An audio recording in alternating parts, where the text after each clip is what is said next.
This podcast is sponsored by Skylight Calendar. Let's be real. Running a household can be exhausting and chaotic. And finding the perfect Mother's Day gift, it's not exactly a no-brainer. Until now. The Skylight Calendar is the best way to organize the family and give everyone, especially mom, some peace of mind to enjoy the things that matter most. The Skylight Calendar is a smart, touchscreen calendar that keeps track of and manages the chores, dinner planning, groceries, and to-dos for the whole family. The Skylight Calendar automatically syncs each family member's digital calendars and displays them all together on one color-coded touchscreen. It even doubles as a digital picture frame, so you can finally share all those special moments that are just sitting on your phone. As a limited-time offer for our listeners, get 15% off your purchase of a Skylight Calendar when you go to skylightcal.com/easy. That's SKYLIGHTCAL.com/easy. Get 15% off your Mother's Day purchase now at skylightcal.com/easy. Hi, everyone. I'm Deb Flashenberg. Welcome to Yoga, Birth, Babies, a podcast produced by Prenatal Yoga Center. We will be diving into everything prenatal yoga, birth, and baby related, hoping to inspire, educate, and empower you through your journey into motherhood. Thank you for listening. Hi, I'm Deb Flashenberg. I'm your host for Yoga Birth Babies, and today we have Gail Tully back. I am so excited to have her back for this podcast. She did a podcast with me, I think maybe a little over a year ago. And if you don't know Gail, you soon will. She's a certified professional midwife and a birth doula, but what you probably know about her is that she is the founder of spinningbabies.com. It's a resource that I've mentioned many times on the podcast. If you've worked with me through Prenatal Yoga Center in class or teacher training, you know that I truly respect and use this methodology all the time. And so I use it because I think it helps the body find balance so that the baby finds the room in the pelvis and we have a more functional, flowing birth. So that is what our conversation is about. It's about looking at the bony pelvis, the soft tissue, the fascia, and how can we create balance in the pregnant body so baby can negotiate and navigate and spin its way through the pelvis and out into the world. It's a really fun conversation, so I hope you enjoy that. Before we get to that, just a few little housekeeping things. I am so excited about all the teacher training stuff coming up, and then we've got a ton of online things. So I'm going to be starting my new online course, Teaching the Postnatal Student. I've also got Who's Afraid the Pregnant Yogi, but something that's come up as I'm recording this, we are really starting this whole pandemic of coronavirus, and it's overwhelming. I was going to say that is overwhelming. I just heard they might be quarantining New York City. So what do we do in the face of problems? We look for solutions. And instead of just closing the studio, which we may have to do, the physical studio, we're taking everything online. So I already have some online classes, but now we are live streaming our classes. And if we actually have to close the studio, you bet that I will be, and some of our other yoga teachers will be in our living room live streaming our classes. So we are not going to leave you out there without the support of yoga. And our workshops are also going to be live streamed because if you're pregnant, you're going to have this baby and you need the education and the support system. So we're going to be there for you. So check out from our website, prenatalyogacenter.com. You can go to our schedule page. You can go to our online page. All the links are there. And we are going to continue to support and provide you with the classes you need at this very important time in your life. And this a bit unsettling time in our country and our world right now. So we're here for you. All right. Thanks for tuning in. We're going to take a super quick break. And when we come back, please enjoy my conversation with Gail. Looks like you need a vacation. Enter the 5-Hour Energy Where Will the Tide Take You sweepstakes. You could win a $10,000 dream beach vacation. Imagine jet setting off to a tropical paradise, having fun in the sun, or diving at a gorgeous reef. It's up to you. No purchase necessary. Go to 5HETide.com for official rules and to enter. That's 5HETide.com. Enter today. Ends June 30th, 2024. Hi, Gail. How are you? I'm doing really great, Deb. I'm so glad to be back with you. I know. I love your work, and I'm so excited to have a chance to chat with you. So I know about you. We do a lot of spinning baby methodology at Prenatal Yoga Center, but for those that haven't taken a class with me or you or know your stuff, can you tell our community a little bit about yourself and your work? Yes, I'm a midwife from Minnesota. And as I started to help people, both as a doula and a midwife, I had a question about how to help birth be easier when parents were coming to me wanting to have a natural birth, and especially a natural birth in a hospital setting, and asking me for support. They may be prepared for birth in similar ways, walking and just trying to live healthy and having a great attitude. And one person would go on to have a straightforward birth, as was mostly typical. And another person may struggle for 2 or 3 days and possibly end their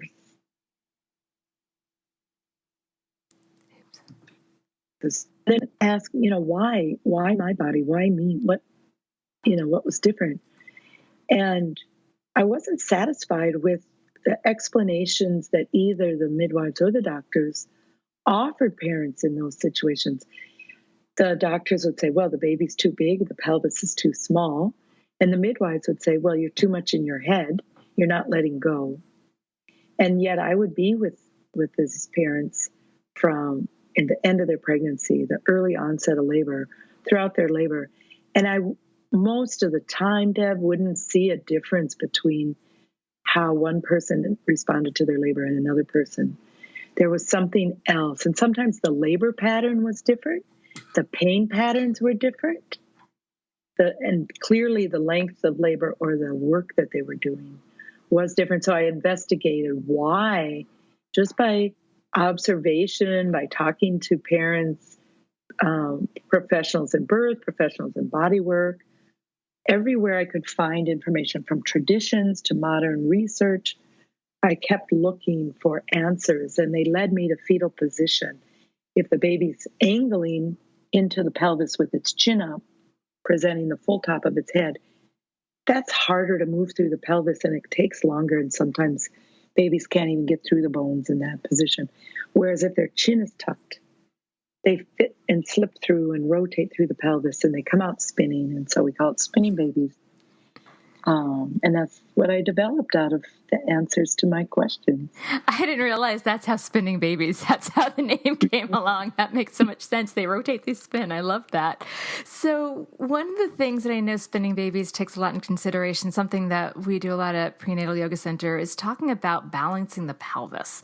Can you talk about the importance of a balanced bony pelvis as well as the importance of the soft tissue?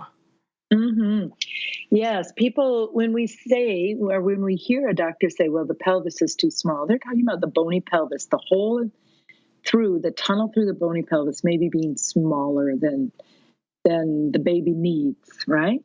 But when you think about it, the pelvis is mobile, and the pelvis doesn't have one shaped hole through the bony pelvis, through the tunnel, through the center. It has 3 different areas that have 3 different shapes. And that's why the baby turns this way to fit one, turns another way to fit the next, and finally turns to face the back, usually, to fit out the bottom. And the soft tissue pelvis is all the support in the middle of those bones. So you think about a curving bony pelvis. There's lots of openings in it, right? The sciatic notch, the foramen, the arch. There's lots of places that look empty, but no, indeed, they're surrounded and supported by muscles. We know the pelvic floor muscles makes a nice circle. It's not really a circle though, Deb. It's a buttonhole shape. It's, most babies might come into the pelvis facing the side if that pelvis has more room side to side. Some pelvises have more room front to back, so those babies will come in facing front or back. But the babies that come in facing side to side, because the pelvis is roomy there. But everybody's pelvis in the middle has an opening in the pelvic floor that's front to back. So the baby wants to line up with its chin tucked on the pelvic floor that way. Now, we live in gravity, and twists and falls in gravity can pull our muscles into tension or pull them over to the side. Or if we do super core strength, we have a very tight, small buttonhole, and our baby is a nice big button going through it. So that will either hold the baby back or even hurt. Or if we've had a fall and we have a spasm there, we might not feel the pain of the spasm. We could have it for decades. But when labor says, okay, now our pelvis has to move and this buttonhole has to stretch open, now we'll feel it. And so we can have a lot more comfort in labor and a lot more ease for the baby to move through the soft tissue pelvis by doing some stretch exercises for longer pelvic floor muscles, not stronger pelvic floor muscles, because a long pelvic floor will be strong. It will be supple. It'll be like the willow that sways with the wind instead of the oak that's strong but topples over or breaks off, And so we want long, they function better, so they help us to stop urination when we want to. Now, it's not just about the pelvic floor. We have ligaments to the cervix. So think about the cervix. The cervix is often described as like a donut with a hole in the middle at the bottom of the cervix, at the bottom of the uterus. So the uterus is often described like it's a sack with this cervix as the opening at the bottom, which that's a pretty easy way to think about it, or a water balloon. But the the cervix opens with contractions. But yet, let's think a little bit more about that donut of the cervix. It's more like a hub of the wheel of your bicycle. Deb, you shared with me you just got off your bicycle. I did. You can think of the hub of the bicycle wheel is the cervix, and each of the spokes lead out to the tire, right out to the wheelbase. And the wheelbase could be the pelvis. And all those spokes help connect the cervix to the fascia lining of the bony pelvis. So now we have 3 items: the cervix in the middle, the linking spokes or ligaments, and the pelvic ring around the uterus. If those spokes get twisted, that pulls the cervix tight and it hurts to dilate.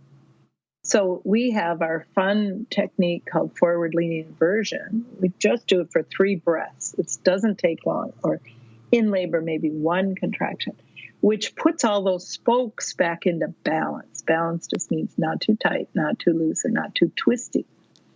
And if we take a bike accident or a car accident or just a fall in gravity where there's a jolt, our cervical ligaments, those spokes to our hub, can get a twist in them.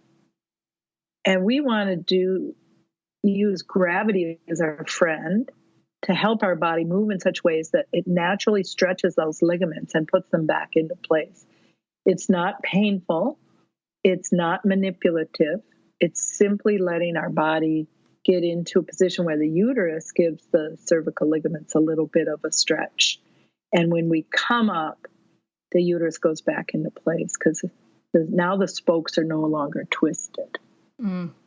That's so helpful. We talk a lot about that and try to talk about how those babies that kind of shoot right out like a water slider. Usually everything's really well balanced. And those babies that take a longer time, it's often, the baby's position. And so then during labor, sometimes we need to start to utilize some of these tools. So can you talk a little bit about stalled labor? And then if someone is stalled in labor, what do you do? Sure. It's so fascinating because as a midwife, we've always thought of somebody could have a short labor. If it's under 3 hours, it's called precipitous labor. And we think, oh, that's kind of emotionally shocking on the parents and the baby. If it's too long, and what is too long is really the tolerance of the person giving birth, right, and the baby. But if it's, what is too long? Well, we certainly expected a first birth to last 24 hours, maybe half of that is mild and gentle, and half of it's with a lot of work. And what I found is that in body balancing, not too tight, not too loose, not too twisty, the baby doesn't have to overcome tight muscles, and we don't have to wait for the labor hormones to finally soften something up, to really work on that cervix. And it's not just the cervix, right? It could be the piriformis muscle, the pelvic floor muscle, or the baby could just be resting up on the pubic bone. By that time, 2 days later, all the muscles are soft as butter, and the baby's sitting on a shelf and nobody knows it. So we really talk about balancing the soft tissues first with a series of progressive activities that Spinning Babies lays out as the three sisters of balance. So the fascia is our connective tissue, and it comes in folds and membranes and sort of like blankets around the uterus and the organs. It comes as sort of like pillowcases around our intestines and internal organs. It comes also as hammocks underneath the uterus, and it holds them, and it comes also as ropes, like the ligaments. Those are all made out of fascia.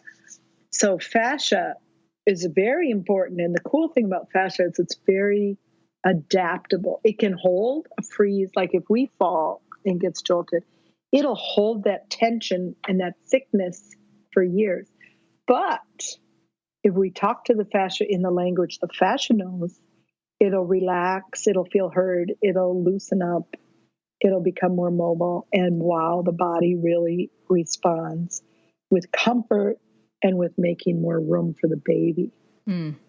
Spinning Babies is all about what can we do for the body to come into balance, to make the room for the baby, because then gravity and the shape of the baby and the fact that the baby's head is heavier or the shoulders are heavier, that puts the baby into a better position if the space is available. So we're all about helping the space become available. We lose our space from living in chairs and cars and sidewalks with cement and shoes and everything that kind of holds us back from a full range of motion. Can you talk a little bit about the psoas? Because I find it fascinating. I think of the psoas as just like it cradles the uterus and it supports it. But we know that through different habits or activities or sports, it can get tight and it can be imbalanced. So can you talk about the psoas's role in I call it a functional birth, where things just kind of, or a flowing birth. So why we need the psoas to be balanced and supple and supportive and juicy. Juicy psoas. Well, I'm so glad you're bringing up the psoas, because I'm about to do a workshop with Liz Cook from New York, who is the psoas goddess of information about the psoas at coreawareness.com. And Liz, she's really healed her body by understanding the psoas, and she's taught us so much. And yes, you mentioned that the psoas comes down, it comes down like a guide on either side of a fully pregnant uterus. And when it's long and supple, it works as a guide to help engage the baby. And when it's short and tight from maybe too much sitting, not proper walking, like actually I was curious to learn that there's a better way to walk that helps our psoas be more functioning and more long. Then, if we just sit or we stomp around, especially we don't use the muscles in our feet because we're wearing shoes, or we don't use the muscles in our thighs because we throw our leg forward and fall on it. So we want to roll off our feet as we walk and glide forward, sort of looking almost like you're not to the extreme where you look like you're cross-country skiing, but you get a little bit of a sense of using this length of your leg, rolling off and pushing off your muscles of the ball of your foot, and then actually using your thigh muscles to move your leg forward again. and getting this full body movement in your walking. And it's funny, but when you start walking that way, your feet get a little sore and you start to feel muscles you didn't have. But, in time doing that regularly, you quickly feel lighter and more fluid and more energetic, better bowel movements, better breathing even, because the psoas begins on the inside of the spine up underneath the respiratory diaphragm, and the fascia there is supporting the back of the respiratory diaphragm and the psoas in the wrappings, around the peritoneum. So as above, so below, if we want room in one area, we have to make room in the other area. Mm-hmm. That makes total sense. Yeah. And also, I guess one thing we should mention for those that are listening and may not know anatomy, I mentioned this muscle called the psoas. So we'll just explain it goes from the T12 or the thoracic 12 and runs behind, and often gets, it's connected with the iliacus, and it goes behind the uterus and connects down to the femur head. So if those that are not one that knows anatomy, maybe you can kind of visualize that. So I realized we didn't explain that. Like if a muscle was trying to be a waterfall, yes, and it drapes from the front of the spine. And as you say, it goes under the uterus, under the full term uterus with the iliacus. It joins up this bowl of muscle inside the pelvis. But then the cool thing, the waterfall part, is where it flows forward over the front of the brim of the pelvis on either side of the pubic bone, and then comes to the inside top of the thigh. And that connects our lower body and our top body. It's the only muscle that crosses beneath. And I like that idea of the waterfall, because it makes me think of like the baby falling down this little waterfall, or like guiding itself down this little waterfall and out. I don't know. That's where my brain went to.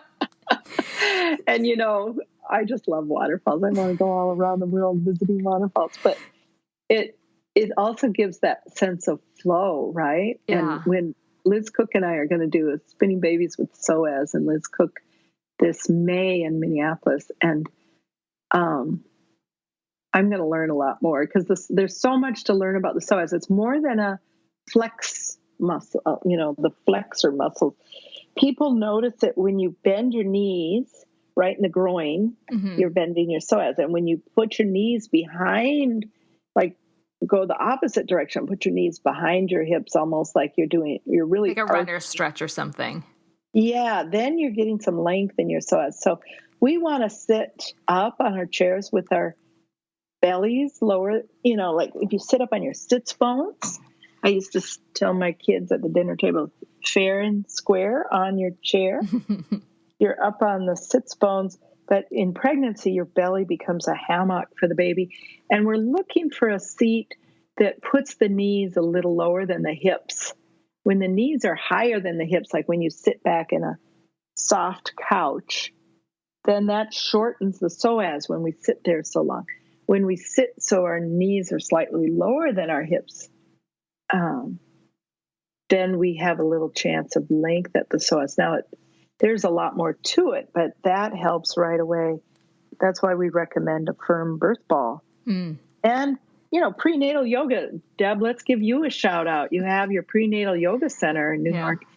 And prenatal yoga is really where I see balanced birth givers today. If somebody's having a baby who's in a great position, these days, it seems like with all the stressors of the modern world, there's a couple things that I see that are typically, it might not be everybody, but typically they'll say they're doing prenatal yoga, they're seeing a chiropractor or osteopath. Yeah, so they're getting balance. Because that's so important, especially, if the person teaching the prenatal yoga thinks about a balanced pelvic floor, balanced and stretched out piriformis, as well as psoas, and then the bony pelvis being balanced. If we create that balance and we just give the baby more space and more of a chance for that flow of functionally coming out. So we do that in prenatal yoga. What else can people start to do? You mentioned the forward-leaning inversion. What else can pregnant people start to do prenatally to create this balance before? And then we can talk about what if they're in the middle of labor and it's not flowing, and what we can do during labor. So let's start with the prenatal. Sure. What can they do prenatally? Early in pregnancy, in the first trimester, I really recommend walking and the calf stretch. Can you talk about the calf stretch, why that's important? The calf stretch helps the fascia from underneath the foot, around the heel, up the calf, around the back of the knee, up the hamstrings or the back muscles of the leg, and then hooks right to those sits bones that I just asked people to sit on when they're the sits bones are the bottom border to the sacrotuberous ligaments, this support system for the sacrum. And the sacred sacrum is the most important thing to a vaginal birth. So we want that sacrum to have mobility without instability. So if it's too locked up, it's not mobile, the baby has a hard time getting down. But for those of us that aren't pregnant, if it's too locked up, we lose some of our intuition, our perception, it clouds our thinking, and it leads to spinal problems, which then, because the nerves go past the vertebrae, can lead to other problems. So we want to have a mobile sacrum. That doesn't mean it's flopping around. It just means that it's sort of like has movement similar to breath. Mm-hmm. It's very subtle. But as a midwife, I knew that if someone was laboring, a lot of people labor leaning forward, right? So, and they like a little touch on their back. And if I noticed if I was touching their back near their sacrum during a contraction, it would almost feel fluid, like there's an underground river as the contraction moves. It's not easy to feel. You have to have a very light touch. It's like watching a newborn breathe. It's subtle. Mm-hmm. And then if I felt that, I knew, okay, we're having a baby. And if it felt not mobile at all, like I was holding warm wood, then the next hours, I would work on mobilizing the sacrum. And that is, for some people, it's a sideline release, which comes from the work of Carol Phillips, just like forward-leaning inversion comes from the work of Dr. Carol Phillips. And that can sometimes be enough. But for some people, we have to resolve TMJ in order to have an easy birth. TMJ is that tight jaw muscle. That's so interesting. Can I actually have us kind of shift? So more prenatally in a moment, but you mentioned the sideline release.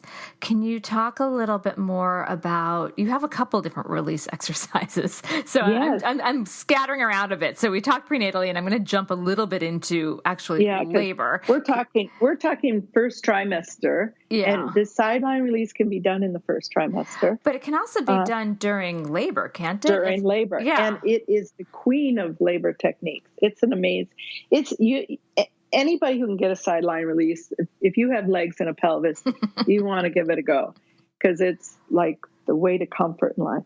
But it's a little tricky to do.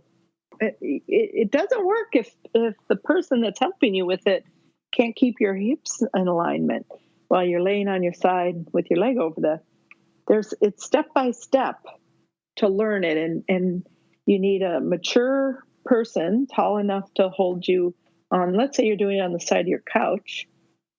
You're going to lay on the side of your couch with a pillow under your head so your head doesn't fall down or it's not a big pillow so your head isn't shoved up, because you want your vertebrae all in a line. Somebody holds on to your top hip as you're laying on your side. So if you're laying on your left side, they're holding onto your right hip. And if you're laying on your right side, they're holding on your left hip. And you're facing the edge of the couch.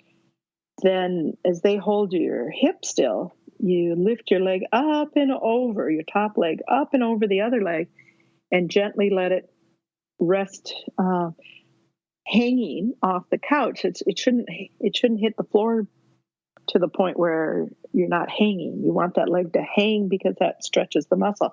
So now if you're doing this, you're noticing that your hip is leaning forward now. So your helper's job is to get that hip lined up. And not only your hip, but you need to have your shoulders stacked.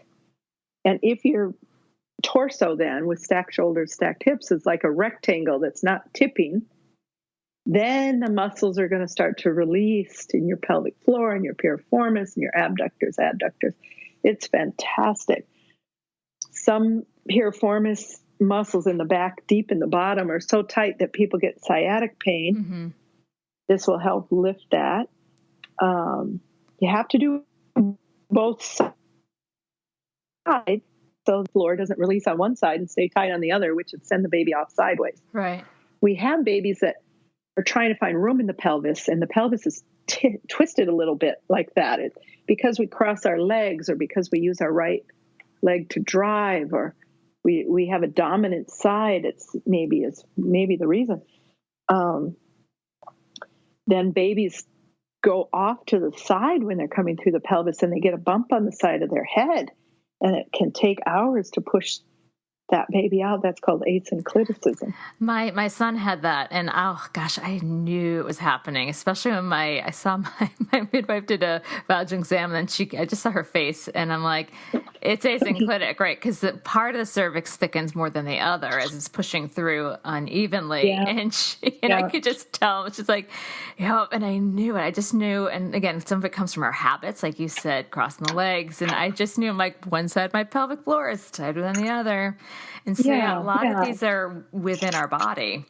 So of course. The baby is finding the space. And baby's fetal malposition is not a personality disorder. Babies are finding the space that's there, and the uterus is pushing them through it. So let's make space for the baby. Yeah. And then there'll be less pain and less time for the baby, to come through. They're trying to work together. Yeah. Their mothers. Team. Give birth. Yeah, they're definitely working together. And, with a birthing body, we want to reduce what's too tight. And sometimes we wear a pregnancy belt to support what's too loose. Mm-hmm. And the sideline release and the forward leaning version help what's too twisty to become more balanced. So those are some things that can do prenatally. Is there anything else you want to talk about? Prenatal and labor. And labor. That's right. Sideline 100%. Both definitely. Both of them. What everything we do. The standing release and the abdominal release. When would you recommend? Is that also prenatally and during labor? Yes, it is. Excellent. Absolutely. Because, when is it too late to release what's too tight? It's never too late. Yeah, until that baby's out. Whatever you have to do to get that baby out. Yeah. The thing is we don't want to wait and see. No. Like for the person who says, well, I'll just wait and see what happens. Well, probably that's a fine strategy. But if it isn't, then, for somebody who's got a lot of torsion in their body. So that's why we started first trimester, walking, calf stretch, sitting properly, doing some gentle stretches. We avoid squatting and core strength, no weightlifting. I know I'm going to get in trouble with some people for saying that, but that's what I believe. I'm going for long, supple muscles. When you say squatting, no squatting at all? Tell me what you mean by squatting. If somebody, it's not like, oh, I can't squat down, pick up that toy. I don't mean that. But we don't live in a culture that squats to, I don't squat in my kitchen while I scrape my carrots or cut my vegetables. And I don't squat to go to the toilet. I wish I did. A squatty potty. Squatty potty, getting free advertisement. But that doesn't develop your muscles or your joints, right? It helps relieve the mistakes that our civilization is causing by having the convenience of toilets, and I'm like, hey, let that 85-year-old have their toilet. But why does a toddler run behind the couch to squat and fill their diaper when you're why do they resist that Cheerios and the M&Ms? Because they don't want to sit on that toilet, even if it's a cute little potty chair, to go poo. They don't want to do that because when we sit, we're turning our bowels away from our anus, and the toddler and the adult have to poop in a kink, like a kinked garden hose. Mm-hmm.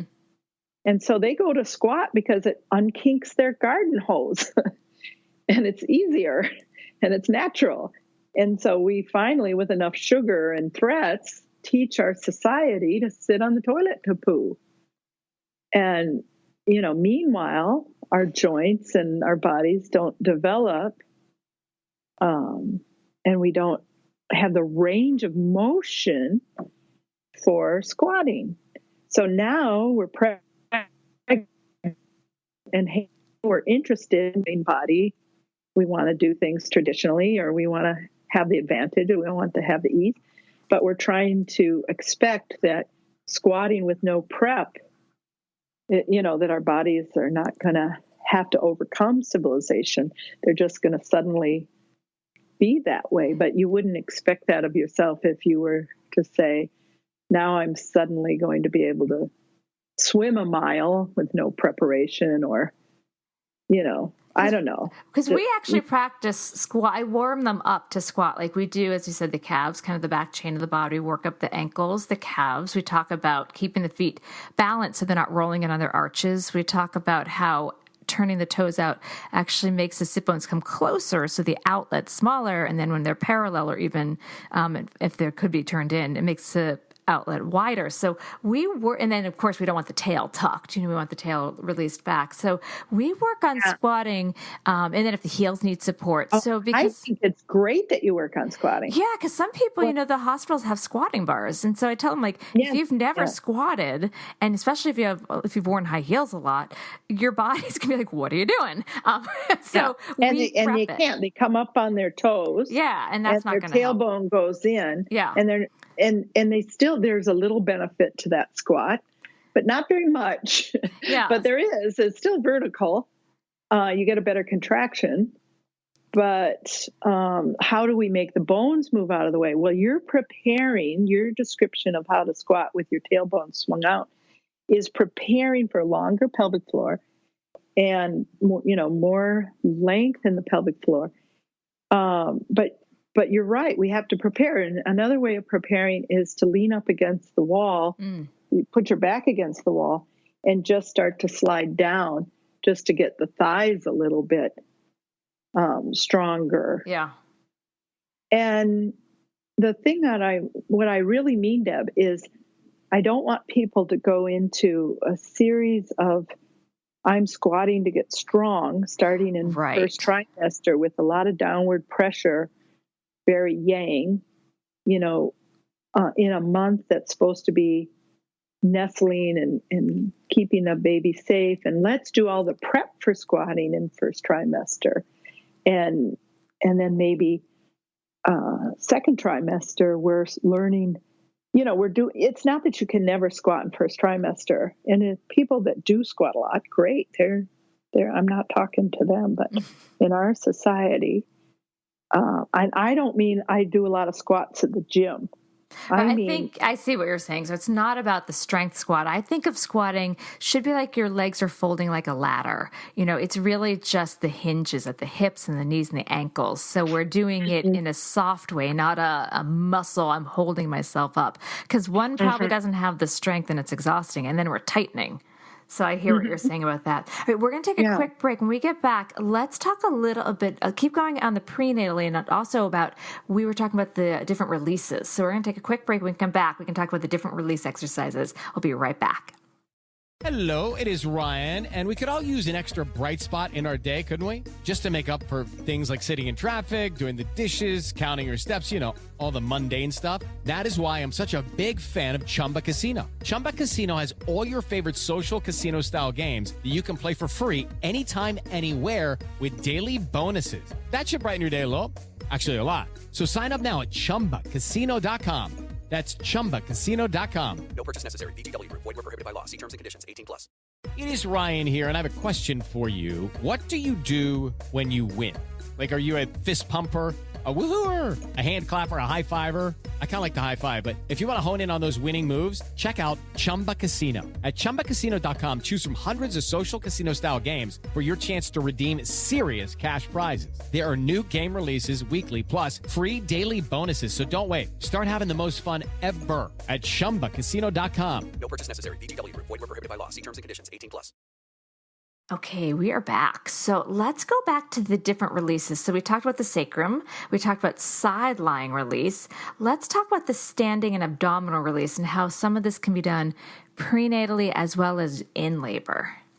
Well, these are two different releases that you mentioned. And Yes. the abdominal release is like the grandmother of the standing release. So these are related, but they don't do exactly the same thing. Great, let's go into it. Things. There's an overlap.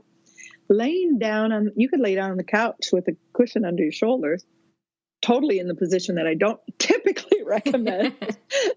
But in this case, it's going to be for could be 15 minutes, could be 30 minutes as you're comfortable. But someone's hand is under the sacrum. So let's say it's your partner. They're very gently relaxed, put their hand with no rings under your sacrum, sort of like cupping your sacrum, but their hands going sideways compared to the pregnant person's spine. And their top hand, and this is where that person has to be mindful, is very lightly on the lower abdomen. So on the lower part of the pregnant belly, the abdomen, such light touch that their shoulders get tired because they're lifting the weight of the arm up. So if they're resting their hand on the belly, even in a friendly way, there's way too much weight on that hand. Their hand would be so light that if somebody else came along and pulled the shirt, could pull on the pregnant person's shirt and it would slide underneath that person's hand. That's how light their hand needs to be. Now, it's not energy work. It's talking to the fascia. The fascia is physical. This is a physical technique, but the touch is so light that people think it must be energy work because they're used to touching to talk to the muscles. And we're talking about touching to talk to the fascia. And not myofascia with the rolls and the pressure. The fascia really likes to, we're not talking about rolling it into submission. We're really talking about a light whisper of a touch that invites the fascia to unwind. And that's why it's called a release. With one hand below and one hand above, there's an electrical charge that happens, and there's little toys that have little metal things that you touch both of them, and then the little chicken chirps or the doll talks or something like that in the toy. Well, that's because you've made your body's a battery, And so you have one hand underneath the sacrum and one hand on top, and that person does deep belly breathing, just relaxes. You can talk about pleasant things, but not unpleasant things. And very light, 15 minutes. And it'll seem like the baby's very active. And sometimes people say, I feel the baby both in the belly and the back. But think about it. You can't feel a little baby kicking through the sacrum. The baby's not down by the sacrum. And the sacrum's a thick bone. Those little tiny taps and wiggles are actually the fascia releasing. That's really interesting. It really is. And you just have more circulation and more mobility in the sacrum. Some people will feel such a release, they might cry. A lot of emotion stored there. Yeah, it could be. Yeah. And it's just like, I don't know why I'm crying, but it feels so good. So again, And this is prenatally, or can someone also be doing, prenatally, okay, and you during can labor? do it you can do it in early labor, but No very one's really few staying people still like on their, that on their back. and Yeah. that's why Dr. Carol Phillips developed the standing release from the basic abdominal release. The abdominal release is part of a bodywork tradition, I guess, out of maybe the Barnes methods, but standing release, because some pregnant people can't lay down, and so we use the same hand holds, one crossways on the sacrum and one at the bottom of the belly, and you can get more detailed with this, but essentially, and it's so light, it's like holding a balloon, but somebody could just tap that balloon out from between your two hands. If you were holding a balloon in two hands so lightly that somebody could come along and tug the balloon and it would come right out of your hands. That's how light this touch is. And everybody's knees has to be a little bit soft. Mm-hmm. And you can do a whole unwinding, and sometimes people will really move a lot. It's, and some people will stand still, but with the soft knees, the fascia can start to unwind, and you feel it like little ripples or little taps or little champagne bubbles under the skin. This is so helpful for confidence for people to know that, of course, they can prepare prenatally, they can try to prepare and balance their body, but then also recognize that if something's, if during labor they realize, labor's getting a little dysfunctional because of baby position, that there are things to do. But the concern I have as I hear this is, as a doula, I learned a lot of this because I had taken some Spinning Babies workshops, but what can people do if they don't have a doula that knows these techniques? Because when I was there, I didn't see doctors or nurses really helping in this way, because we don't want to just throw our hands up and be like, oh, too bad you started labor, your baby's malpositioned, we're just gonna, too bad for you. So exactly. Yeah. And the wonderful thing about labor is the uterine contractions from first intent baby position and into the pelvis. So some people can even have really strong contractions before they even start dilating. They're like, you got to be kidding me. This is what labor's like, and I'm only 2 centimeters? That's just out of belief, Mm-hmm. But really, it's not about the cervix. It's about helping the baby get into position. So if we were to say, here's an invitation, this labor is just not acting like the book's promised, So let's do these techniques. And some of them you have to, some of them are only for healthy people. Like you can't go upside down in forward leaning inversion if you have high blood pressure. Mm-hmm. So let's prevent high blood pressure in pregnancy by having a good, healthy diet with high protein, especially starting at 20 weeks, so that the placenta and the liver and the kidneys and everybody's getting their protein, a little salt to taste and fluids, etc. So back to labor, we're going to do the balance. We get done with that. We open the top of the pelvis so that the baby can come in. A lot of the recommended birth positions do not match what baby and uterus are trying to do.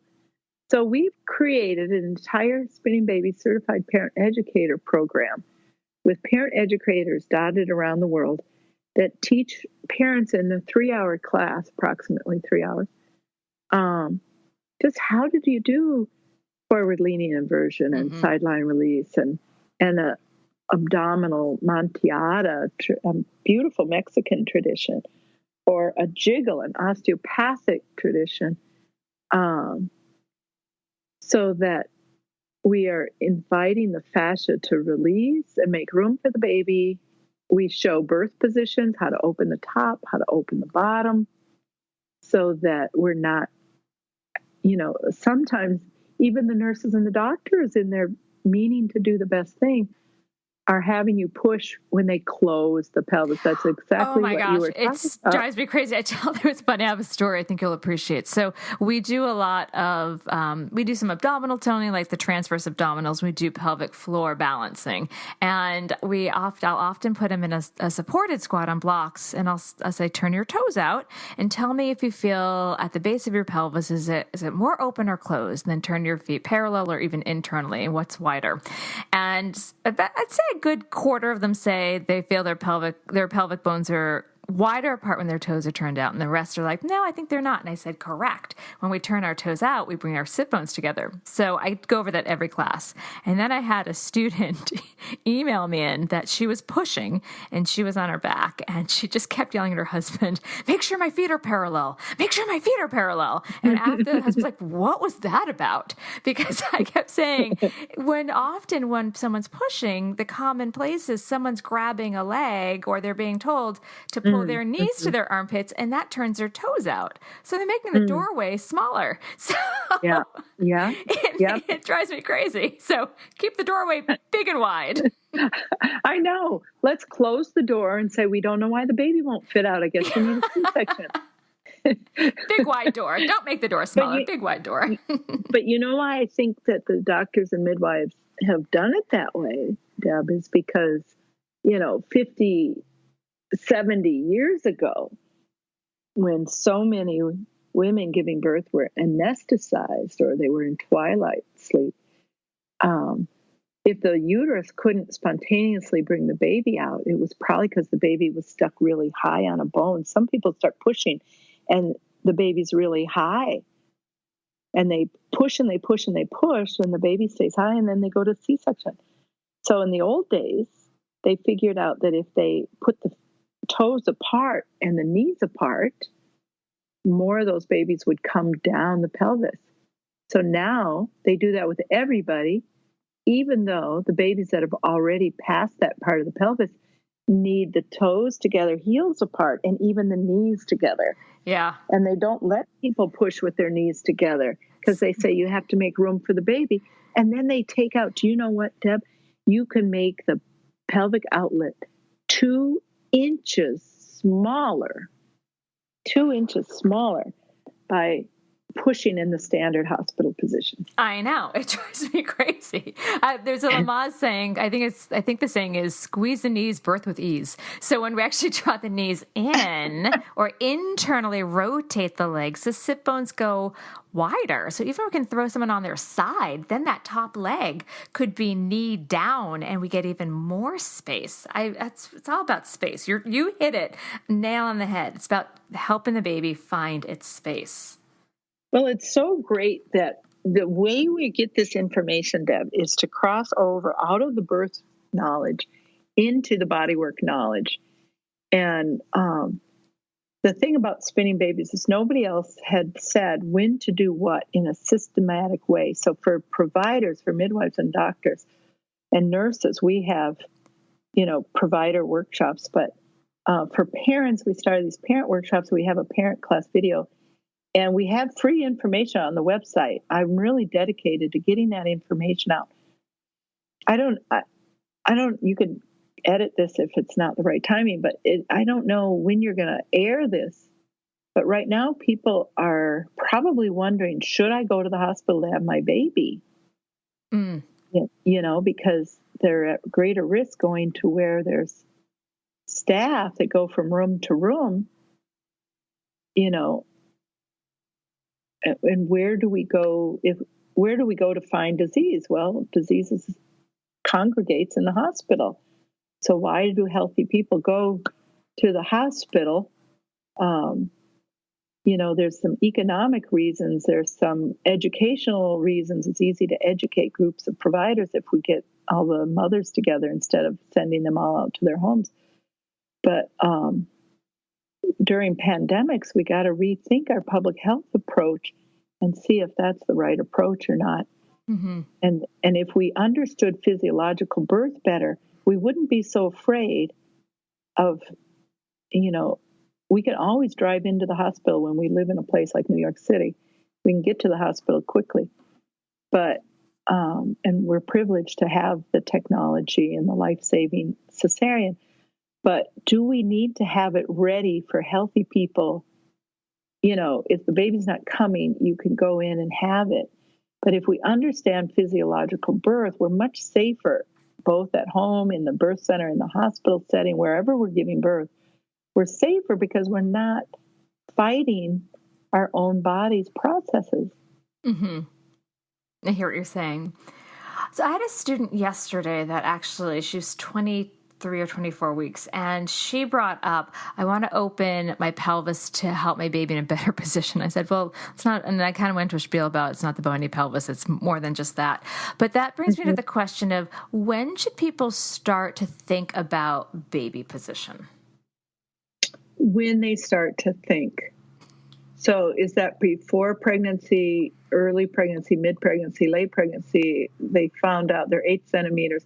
When do they start to think, is there something that I can do? This is on me. You know, like we rely on our experts to tell us stuff, but we're the ones giving birth. So when does that thought process? And like I said, the sooner you begin, the more options you have, the less likely you are to find yourself between a rock and a hard place.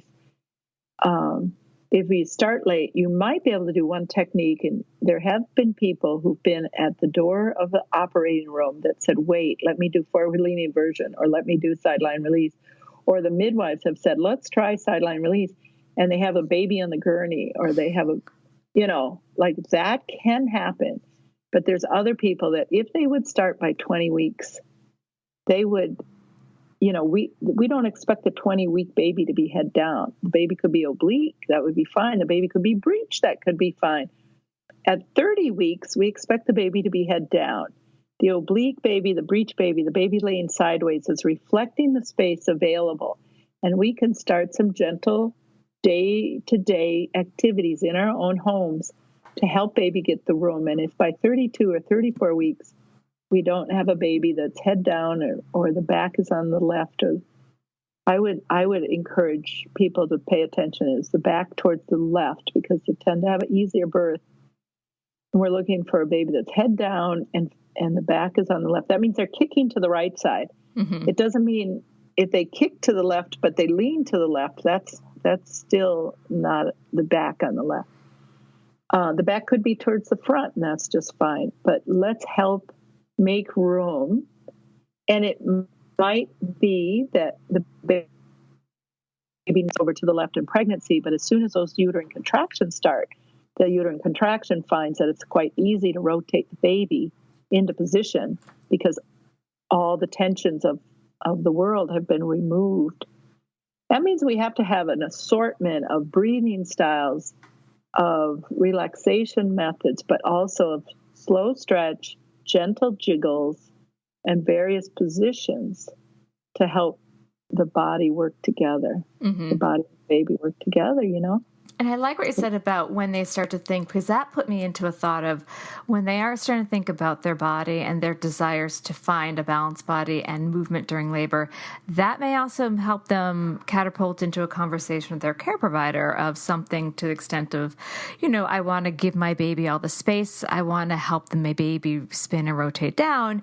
How, you know, is this something that you do? You know, and again, it's... Deb, you know the answer is they're going to look at this person like they're absolutely crazy. No. Okay, some, yes. But some care providers are, you know, let's figure it out. Let's not have to negotiate during labor. So again, this is a bigger conversation of if they start to think super early about, you know, their birth, you know, even that first trimester, then when they are looking for their care provider, they can say, you know, like, I'd like to move. Do you practice in a way that you're going to be open to me moving? So I guess this kind of leads to... That way of putting it is perfect. I just like make room for my baby. I mean, we're revolutionaries, you know, the revolutionists. Right, so but the nurses, think that. the nurses of the world and the midwives of the world, those that are with the families hour after hour in labor, and they're the ones that are turning spinning babies into a revolution, because they're finding that these techniques are something they can introduce at the bedside. And we are going from people out in the nurses' station saying, well, here comes another cesarean, to these nurses are saying, well, let me go in. And they do sideline release, or they do forward leaning inversion, or they do some other position with the family. And, an hour later, 2 hours later, they're having a baby. And it doesn't happen all the time, but it happens so frequently, Deb, that it's a revolution. Spinning babies is a revolution. I know, it's brilliant. I'd like to see more care providers start to think about baby positions. I remember as a doula, I was with a couple, and we had talked a lot about baby position. And then we asked, because the woman was like maybe 6 centimeters dilated. So, the care provider was feeling the baby's head. And I'm like, oh, what position's a baby? And she's like, oh, that doesn't matter. And I felt so deflated. Because I'm like, it does. So it would be so amazing if we could meld this all together, that we all are in the mindset of balance and space and functional flowing birth. Then we'd have much easier births. The reason the care provider says, well, head down, the baby's position doesn't matter. The baby's head down. Now the rest doesn't matter. The reason they say that is because it all seems random to them, and they don't know what to do about it. So it doesn't matter, because if the baby doesn't come out, they have a cesarean. That's their strategy. Now, the medical literature itself is full of research that, it matters if the baby's posterior position, because there's more long labors, hard pushing, tears, and, babies that have to stay in the nursery for an extra few hours or days if they're coming out with a difficult posterior labor. Now, there's a lot of posterior labors that are not difficult, and there's a lot of posterior babies that turn with the help of the uterus in labor. So spinning babies is about helping more babies find ease getting into position, and that could be before labor, but a lot of times it's in early labor. And once in a while, it's just when you see the hair, you see that baby spin around on the perineum, because they had to get south of the bones before they had room to turn, So we're making room early on, and we're educating, so that on one hand, we can wait and see what labor can do. But on the other hand, we can make it the most optimal setup so that we know that the uterus and the baby don't have to work so hard through the muscles and the bones. Well, I find and it's nobody's fault, right? Honey. It's the world we live in. We all sat in circle in kindergarten and learned about sitting in chairs and tables, and we did that for 13 years. Oh, I still sit cross-legged at dinner tables, which is just weird to me. Me too. I'm kneeling right now. I sit cross. Talking to you. My kids laugh. They're like, "You sit crisscross applesauce everywhere." I'm like, "I know. I'm short, and I also have very open hips." But that's that aside. But what fantastic. I like about all this is, then when somebody hears from their care provider, oh, it looks like your baby's really big, instead of being like, oh no, how's my baby going to get out? Then maybe instead of going into that spiral, maybe we can instill, hey, the pelvis is mobile. Let's keep everything balanced, and let's make as much space for the baby to come out, instead of getting fixated on how's this baby going to come out. So I'm just trying to angle it in a different way, if that makes any sense, kind of spin it in a different way. Exactly. Because a well-flexed baby, one with a chin on their chest, we talk about position, but it's really about that chin being on the chest.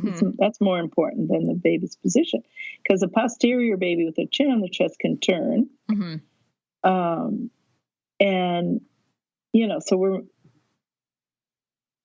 it's as if the baby is 2 pounds smaller or 4 pounds smaller if their chin is tucked compared to if their chin is up. Yeah. So we have a really cool technique that came out of an engineer named Janie King's work. She wrote Back Pain No More, and it's called abdominal lift or belly lift. And we combine it, spinning babies, I combine it with a posterior pelvic tilt to make room at the top of the pelvis in the bones. And then the belly lift angles the baby. And I think that the uterus uses the pelvic bones itself to tuck the baby's chin. During you do it just during the contraction, rest in between. for 10 contractions. It's amazing. And that really can make all the difference. Yeah, get the smallest part of the baby trying to open up the cervix. Whenever we teach this in our teacher trainer class, I always say, like, if you're putting on a turtleneck sweater, you wouldn't stick your face into it. You would tuck your chin, and that's how your baby's coming out of the cervix. Absolutely. And we can't do that one on an epidural. Yeah. So let's see if we can get to active labor, trying some of these techniques before the epidural. Why do so many people want an epidural? Because they're afraid of the pain. And these are techniques that reduce the pain. Some people will find that they don't need an epidural anymore, and others will find that their baby's in a good position when they get their epidural, so they have a lower chance of a C-section because the epidural is kind of bottomed out their pelvic floor. Now the baby flops over into asynclitism or something like that. And, it's like we want the muscles to work optimally. The epidural can be a tool for a spasming pelvic floor, but so can the sideline release. So give it a try. It's pretty amazing. Yeah. Well, this has been so fun. I'm loving this conversation, but we're going to take a quick break, and when we come back, I'm going to ask you for one tip or piece of advice you'd like to offer new and expectant parents. We'll be right back. With the Lucky Land Slots, you can get lucky just about anywhere. This is your captain speaking. We've got clear runway and the weather's fine, but we're just going to circle up here a while and get lucky. No, nothing like that. It's just these cash prizes add up quick. So I suggest you sit back, keep your tray table upright, and start getting lucky. Play for free at LuckyLandSlots.com. Are you feeling lucky? No purchase necessary. Void where prohibited by law. 18 plus terms and conditions apply. See website for details. Okay, we are back. So this has been so much fun. I obviously can tell my passion for this about well-aligned bodies and babies. But we're starting to have to wrap up. Truthfully, I have to get my daughter. She's probably waiting at school saying, "Where's Mama?" Deb, I adore you, Deb. You're so real. Thank you. A tip for new parents is so beautiful that you're asking me this right now. I would say to consider that the advice around health and well-being is not always the path to health and well-being. That our model of being stronger, tighter, is really valuing the male body, which is great for male things. But we want the nature of pregnancy in any body. The nature of pregnancy is suppleness, is expansiveness, is receptivity, and that is not the same as having abdominal muscles of like six packs, right? So what is expansive but responsive? What is, it's the model of strength with vulnerability, and that's suppleness. Mm. So what we've been taught is not always the path to the greatest health, and to start to listen to your body. If we listen with fear, we don't really hear our body. We hear the messages of fear. So breathing techniques and stretching techniques help connect us to our parasympathetic nervous system.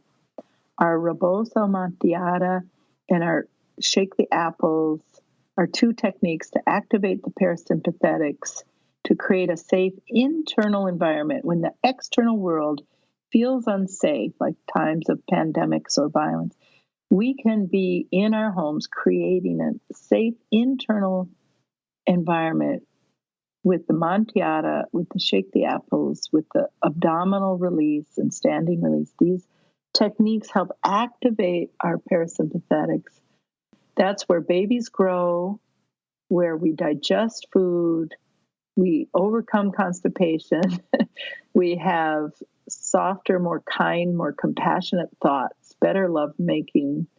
The life is better coming from our parasympathetics. Yes. It's more creative. Oh, that is and these techniques bring that. Yeah, that's so good. And yoga. Yoga. How do we feel when we're done doing our yoga? Hopefully Especially very good. Yeah, especially those slow stretches. I just love that, and using alignment so we have safety, and it's all just so great. I so recommend it. Oh, thanks. So where can people find your very important and incredible work?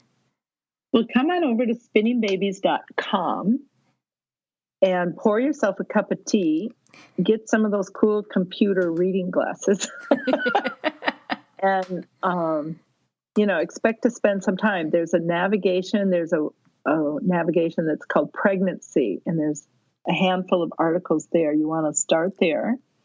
You can look at techniques, but you'll go, okay, these are cool, but when do I do them? Well, head back over to Pregnancy, and you'll find out when and where. In labor, there's a labor one that gets you set up, like, what about induction, and how do I get the baby engaged? And there's a important one that says in labor now. So if somebody's like, I didn't do this, or I did it all and I still need help, then there's in labor now. That's so great, because I'm sure there's many people Googling, what do I do? What do I do? It's in labor now. And, in pregnancy, we have a new ebook called Helping Your Breech Baby Turn for those families whose babies are not head down. It's an inexpensive ebook that, frankly, you can get the information for free off the website, but people want it simplified and organized. And I made it into a 6-day program with a little emergency thing, but the doctor's going to try to turn the baby tomorrow. So what do I do today? So you can go there, but use the ebook. But, I'm really dedicated to people having free access to information. And I feel like it's my radical contribution to humanity. Oh, that is great. And I have to tell you, I spent a lot of time. I have gone through it. I've seen Spinning Babies also kind of transition in on the website. It's really clear. So it's really something I hope our community goes over and takes advantage of, because you are very gracious with your free information. So I thank you, and I know our community does. And I thank you for spending time with me. I love talking about this. It really, I think it makes a difference. If someone can have a more functional birth, they often come out feeling their body feels better. No one wants to spend days and days in labor. So I thank you for the work that you put out there.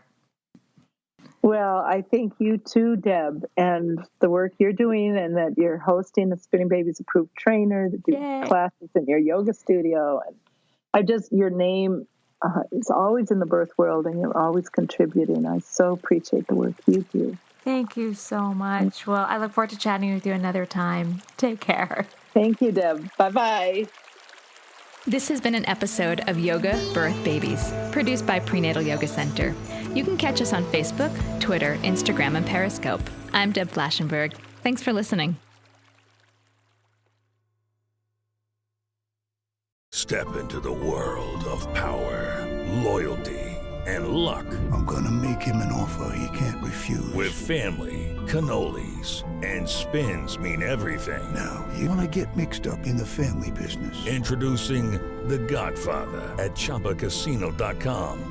Test your luck in the shadowy world of The Godfather slot. Someday, I will call upon you to do a service for me. Play The Godfather now at ChumbaCasino.com. Welcome to the family. VGW Group. No purchase necessary. Void where prohibited by law. See terms and conditions. 18+.